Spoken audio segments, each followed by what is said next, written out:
Tollywood top hero Dhanush కు తమిళ సినీ నిర్మాతల మండలి షాక్ ఇచ్చింది. తమ అనుమతి ఉంటేనే ధనుష్ సినిమాలకు గ్రీన్ సిగ్నల్ ఇవ్వాలని ఆదేశించింది. అడ్వాన్స్ తీసుకుని షూటింగ్ పూర్తి చేయట్లేదని హీరో ధనుష్ పై మండలికి నిర్మాతలు ఫిర్యాదులు చేశారు. ధనుష్ తీరుపై ఆగ్రహం వ్యక్తం చేసిన నిర్మాతల మండలి అనుమతి ఉంటేనే ధనుష్ సినిమా షూటింగ్ మొదలు పెట్టాలని స్పష్టం చేసింది. తమిళ సినిమా పరిశ్రమ నిర్మాతల మండలి సంచలన నిర్ణయాలు తీసుకుంది. ఆగస్టు 15 తర్వాత కొత్త సినిమా షూటింగ్స్ నిలిపేస్తున్నట్లు నిర్మాతల మండలి ప్రకటించింది. ఇకపై ఏ హీరో హీరోయిన్ కూడా అడ్వాన్స్ తీసుకోవడంపై నిషేధం విధించింది. అలాగే ఒక సినిమా పూర్తయిన తర్వాతే మరో సినిమాకు కాల్ షీట్ ఇచ్చేలా ఏర్పాట్లు చేసింది. నవంబర్ 1 నుంచి సినిమాకు సంబంధించిన అన్ని కార్యకలాపాలను నిలిపేస్తుంది. వివిధ నిర్మాణ దశల్లో నిలిచిపోయిన సినిమాల బ్యాక్లాగ్ను క్లియర్ చేయడమే ప్రధాన ఆలోచన.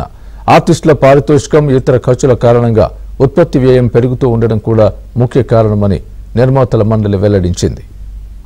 చెన్నైలో జరిగిన తమిళ చిత్ర నిర్మాతల మండలి, తమిళ చిత్ర నిర్మాతల సంఘం, తమిళనాడు థియేటర్ యజమానుల సంఘం, Tamil Nadu theatre multiplex owners association, Tamil Nadu film distributors association office బేరర్ల సమావేశంలో కీలక నిర్ణయాలు తీసుకున్నారు.